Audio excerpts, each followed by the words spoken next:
mind of a captive. He knows that it is useless, but he can't suppress the impulse that wells up from within his own flesh.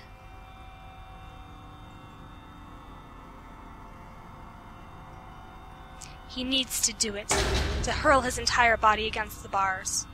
It does no good at all. His flesh simply bounces off the thick iron bars. "Number 8, what the hell are you doing?" The guard's angry shout echoes down the corridor. The prisoners are never called by name, only by the numbers on their cells. Kaim is number 8.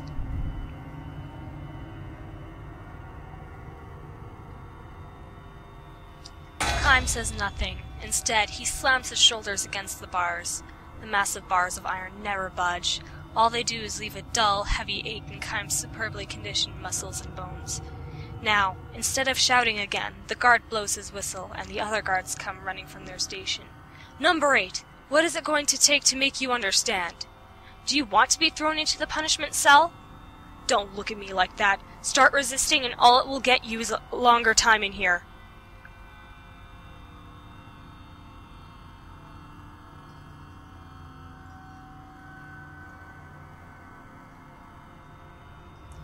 Sitting on the floor of his cell, legs splayed out, Kaim ignores the guard's shouts. He has been to the punishment room any number of times. He knows he has been branded a highly rebellious prisoner. But he can't help himself. Something is squirming deep down inside of him. Some hot thing trapped inside there is seething and writhing.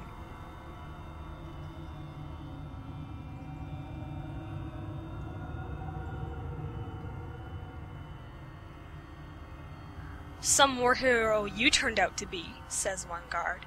"You can't do shit in here." "What's the matter, soldier boy? Can't do anything without an enemy staring you in the face?" The guard next to him taunts Kaim with laughter.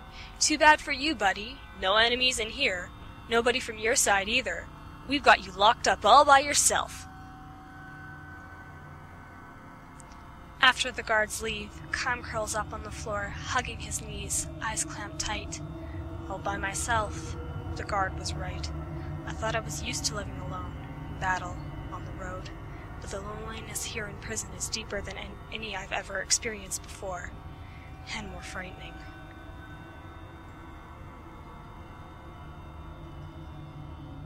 Walls on 3 sides, and beyond the bars, nothing but another wall enclosing the narrow corridor.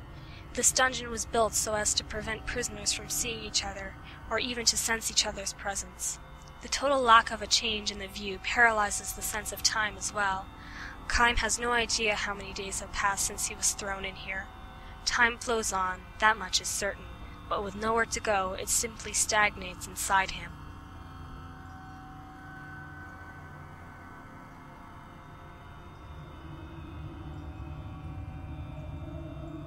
The true torture that prison inflicts on a man is neither to rob him of his freedom nor to force him to experience loneliness.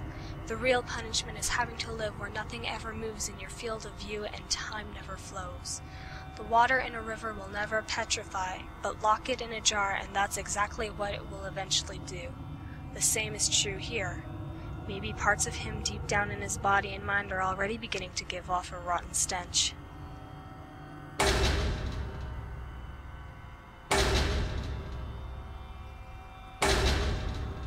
Because he is aware of this, Kaim drags himself up from the floor again and slams himself into the bars over and over. There is not the remotest chance that doing this will break the bar, nor does he think he can manage to escape this way. Still, he does it repeatedly. He can't help himself. He has to do it again and again. In the instants before his body smashes into the bars, for that split second, a puff of wind strikes his cheek.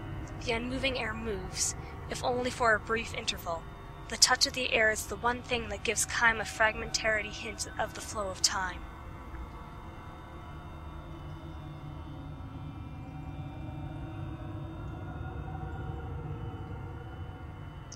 The guards come running, faces grim with anger. Now I can see human shapes where before there was only a wall. That alone is enough to lift my spirits. Don't these guards realize that? "All right, number 8, it's the punishment room for you. Let's see if 3 days in there will cool your head." Kaim's lips relax into a smile when he hears the order.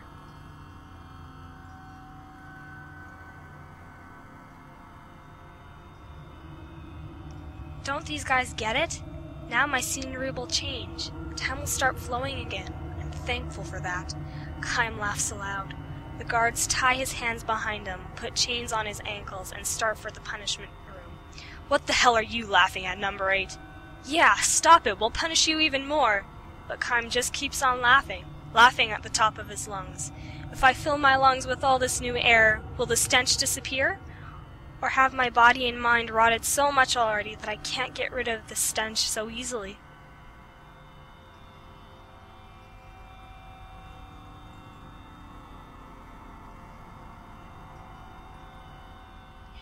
How long will they keep me locked up in here? When can I get out of here? Will it be too late by then? When everything has rotted away, will I become less a him than an it, the way our troops count enemy corpses?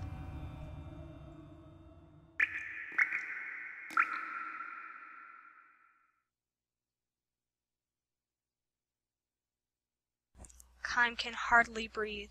It is as if the air is being squeezed out of his chest, and the excruciating pain of it is drawing him back from the world of dream to reality. Was I once in a prison in the far, far distant past? He half wonders in the space between dream and reality. He has had this dream any number of times, this nightmare. It might even be called. After waking, he tries to recall it, but nothing stays in his memory. One thing is certain, however. The appearance of the jail and the guards in the dream is always the same.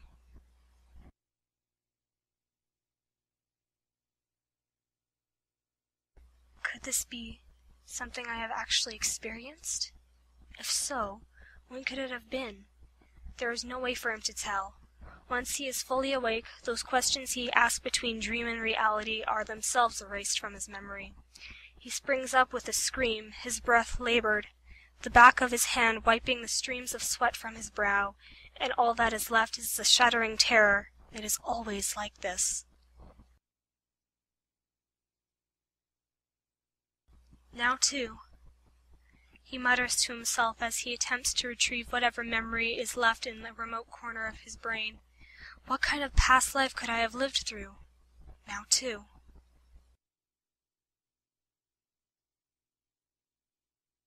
What kind of past life could I have lived through?